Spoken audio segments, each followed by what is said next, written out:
goals of the board was to really have kids leaving Oak Valley knowing who they are, so that when they go into high school, they have, high schools have these pathways, right? Career Mm-hmm. pathways, Mm-hmm. typically.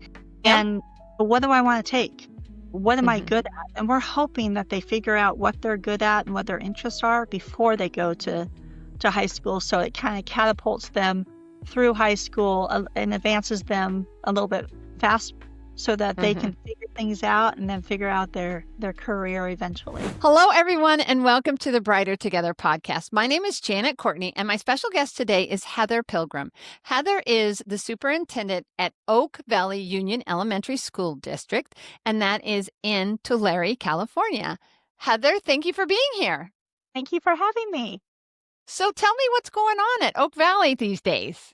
Okay, well, Oak Valley, we are a little TK to eighth grade school in rural California, smack dab in the middle of the state. So we are kind of a unique school. We have 65% of our kids who come in on an inter-district transfer. So that means that they're coming from surrounding cities and towns. And so we have about 575 kids. And yeah, it's very much built on old tradition. When you come onto the campus, it is the reason why I feel families bring their children out to our school is because of the old-fashioned values that we have, high expectations for behavior.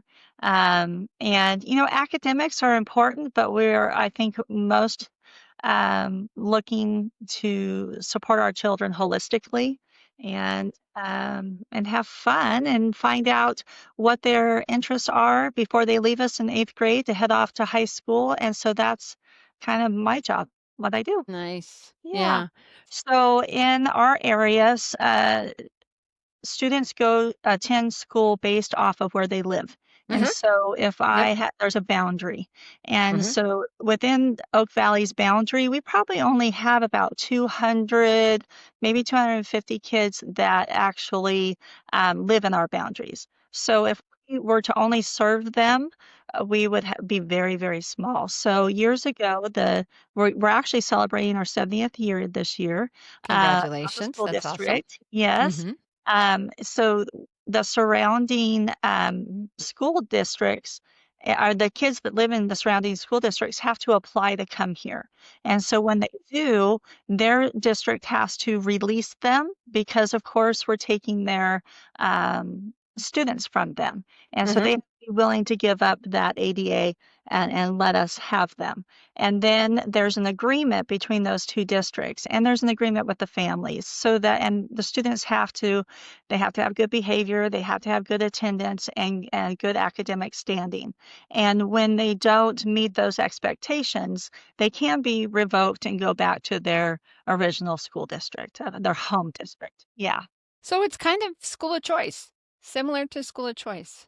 Similar. Mm-hmm. School of choice is more about if your school district is not performing well, you can actually leave and go to another school district without the interdistrict. Okay. Yeah, so it's a little different. Mm-hmm. We're not technically a school of choice, but it is, I don't know, kind of like a quasi, I don't want to say private school or anything like that. Yeah. You No. apply to You're still come. public funds, and Yes, yeah. exactly. And Yes. of It's course, we just take anybody, and as long as the enrollment, we have room. Yeah, right. yeah. Yeah. Yeah. So do you have a cap then?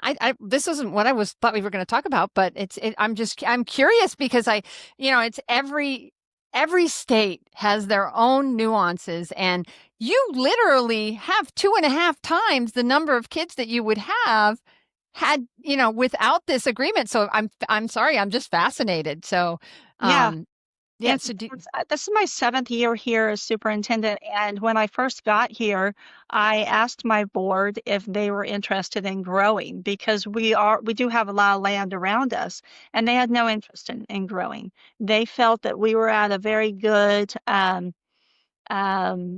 enrollment number to where our class sizes are low, so they want to keep the board in particular wants to keep each grade level under 60.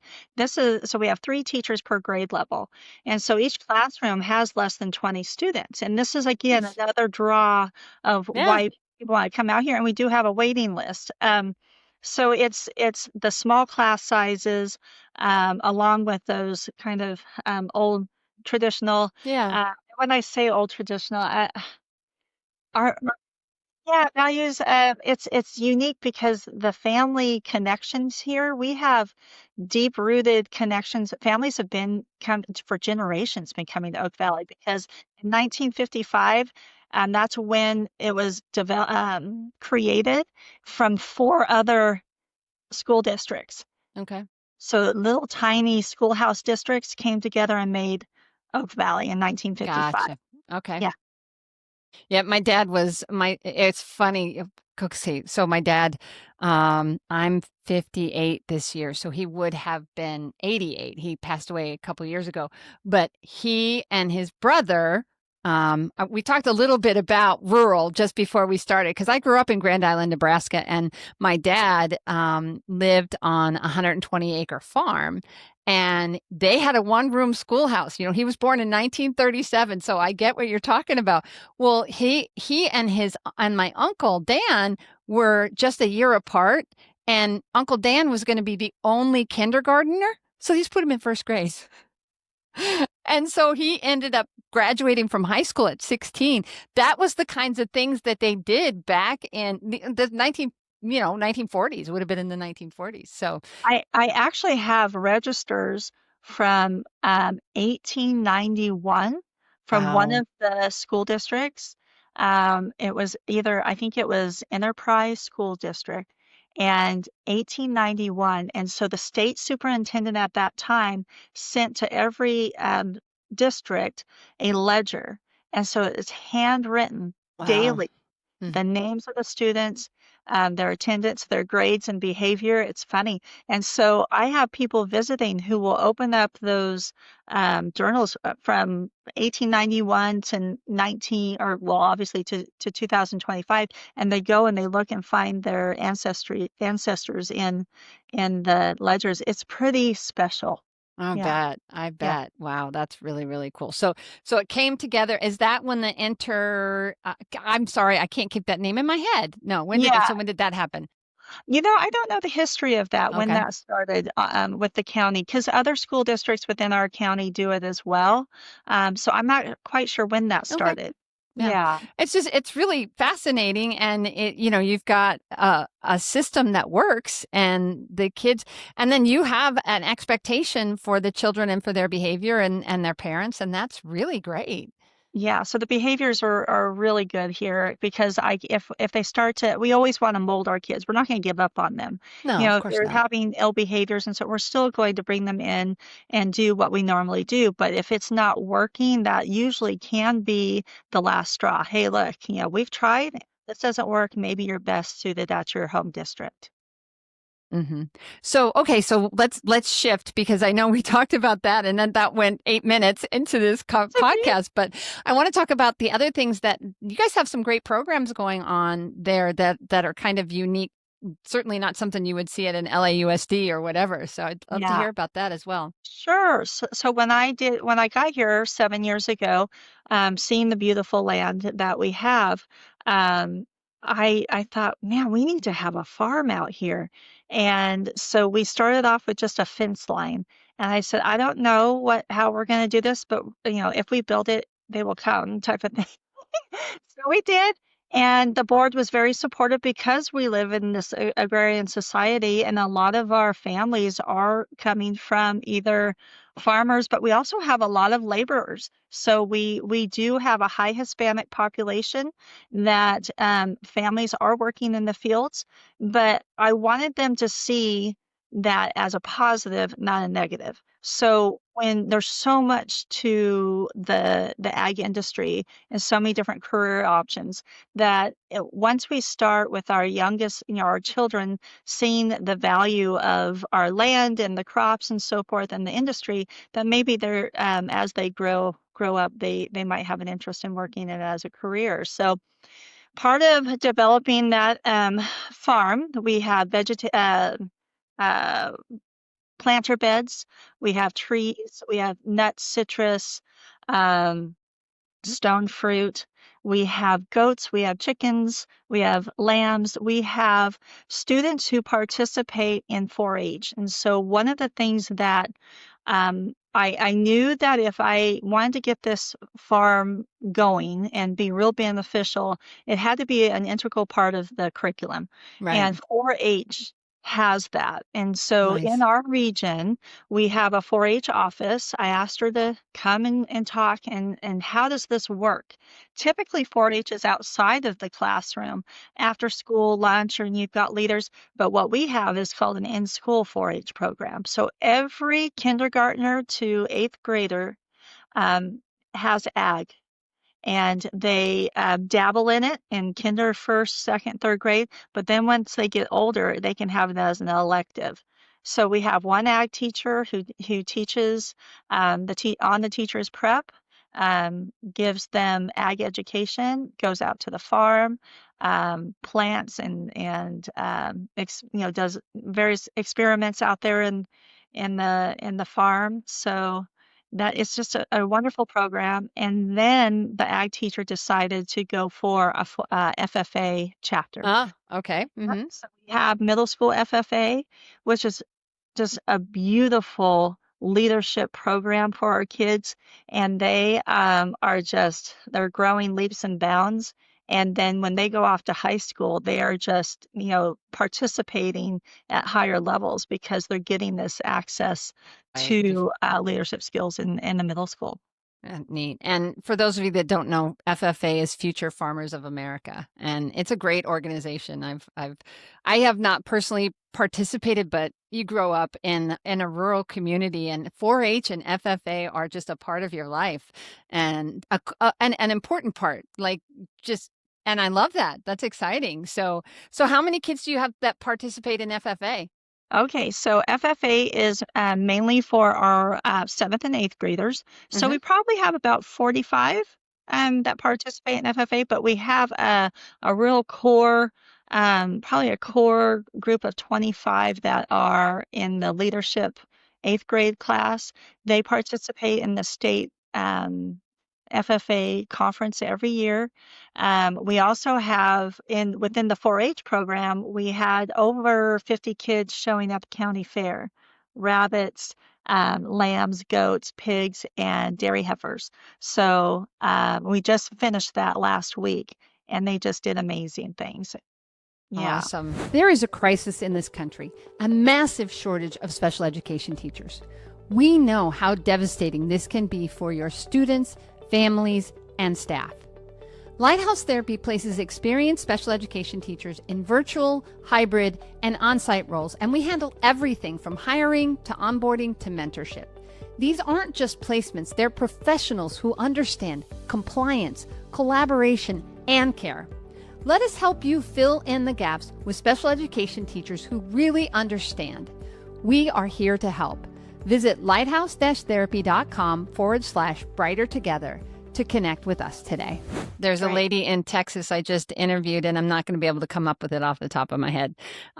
This is the time when I wish I had somebody else with me, but it was a podcast I did just a couple of weeks ago, and they also it's rural Texas, and she has a program where they have special education students that are showing at 4-H, which is really kind of cool too, because she's just like, I think she was a director of special education, incorporate such an integral part of America and rural America and what's happening, and I love that so much.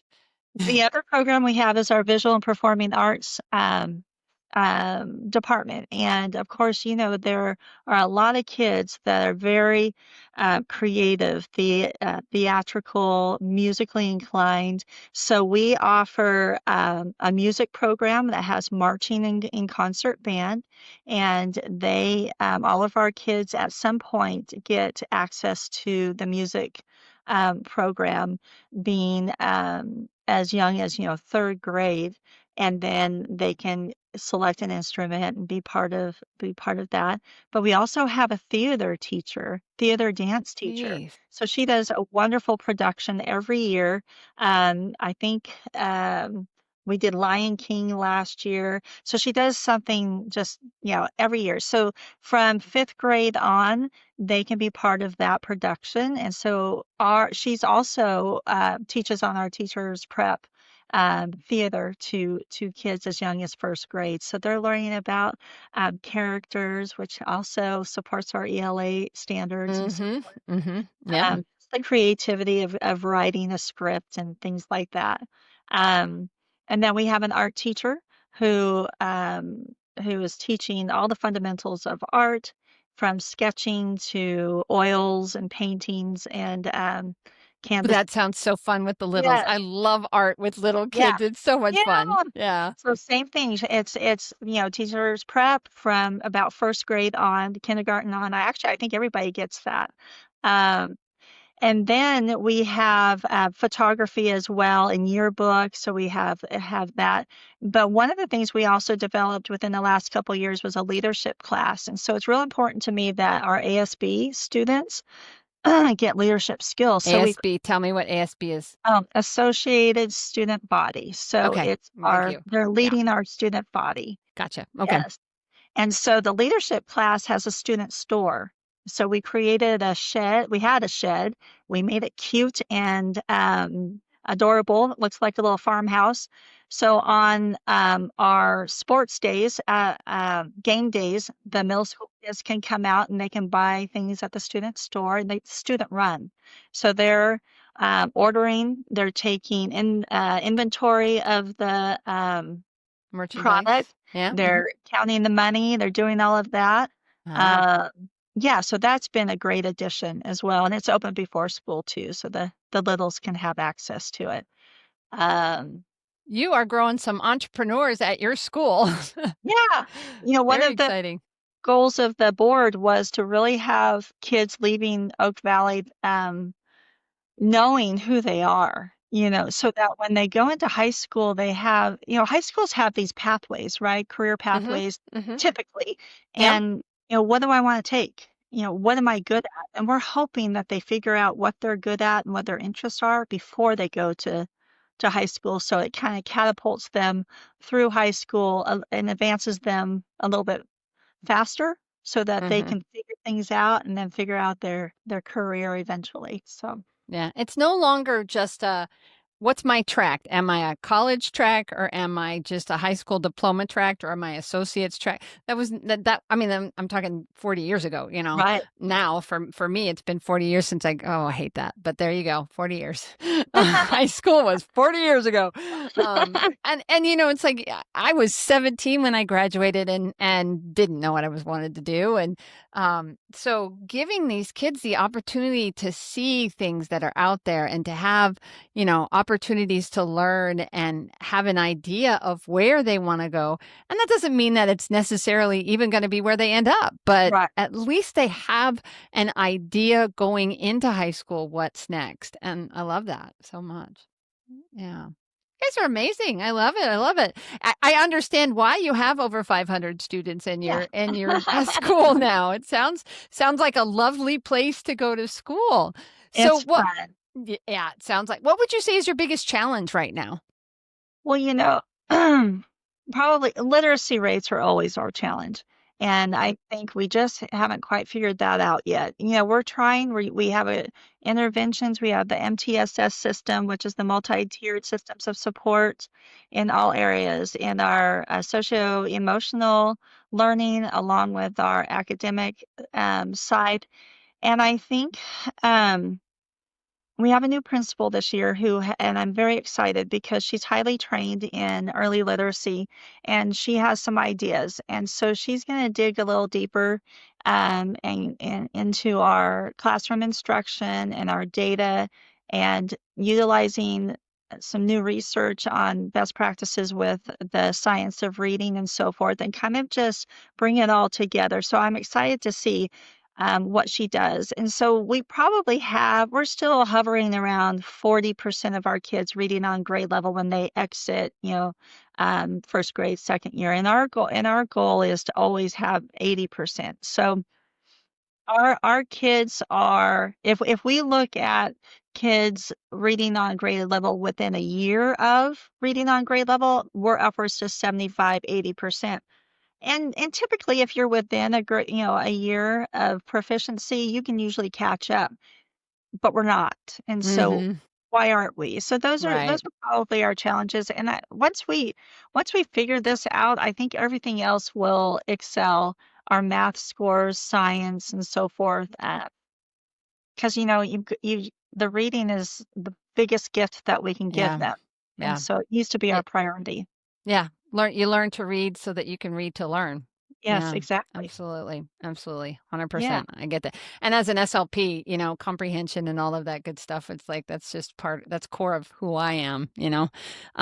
So good for you guys to be continuing to address that and recognizing that these are things that the kids need, right? And in part of the reason that Brighter Together is here is so we can talk about the things that are amazing and talk about the challenges because everybody's got, you know, everybody that's in education, that every single person that I have come across are people that are passionate, people that love the kids. And I see that in you. You love the kids, you love what you're doing. You want to make the world a better place. We're teaching the next generation. And yet all we hear when you talk in social media and on the news is all of the bad things and all of that, schools are failing and blah, blah, blah, blah, blah. And it's not the truth. It's not the truth. So, we're trying very hard to be bold about what's happening in education and tell the truth and get away from let's stop scoring our schools based on one test score. Yes. Nobody else in any industry is measured by one test score. It's really not the way that we should be measuring our schools. Well, and yes, exactly. And I think that's where we're at. Academics, of course, are important. Of Reading, course they are. Yeah. Marines read, but we really are looking at the whole child here because our attendance rate is upwards to 97%. It's because they want to be here because Yeah. they're enjoying those enrichment moments, with all of the programs that we just mentioned and the robust after school program we have, so they want to stay, and they want to come. But there's more to that, just that one test. Their social well-being is emotional well-being is huge. So we actually applied for the community schools grant and received it a couple years ago. So we have a full-time school psychologist, a school counselor, a part-time social worker. We have a wellness room where kids can go and kind of, oh, if I'm feeling Yeah. overwhelmed, so we're trying to hit that side too, to make sure that, you know, I hate to bring up COVID because we're well past that, but there are some lingering effects of it emotionally. And so we have to make sure that we are supporting them holistically. Absolutely. Yeah. So Heather, where do people go if they want to learn more about Oak Valley Union Elementary School District? Okay, oakvalleyschool.org. That's our website. And my information's on there. Feel free to email me. And I'd love to build programs and to help anybody that's willing or wanting the help. And I think as a superintendent, the most important piece in making sure that you can get these programs off the ground is your budget and having a vision. So how do you have a vision? Utilize your budget appropriately and convince your board that Yeah. great idea. Yeah. Yeah. I had someone tell me a superintendent yesterday tell me, he's like, you got to have a good board. You got to have a good I have an board. amazing board. Yeah. Shout out to them. They are so supportive. They let me do my job. They ask the right questions. They challenge me. I have to prove myself to them every time, and I'm okay with that because it keeps me on my toes and keeps me sharp. And I just really respect them a lot. Awesome. Well, Heather, it has been such a nice conversation. Thank you for taking me through all of these different aspects of what's happening there, and just keep up the good work. And just thank you for being on Brighter Together. I appreciate you doing the work that you do as well. All right. Take care. Take care.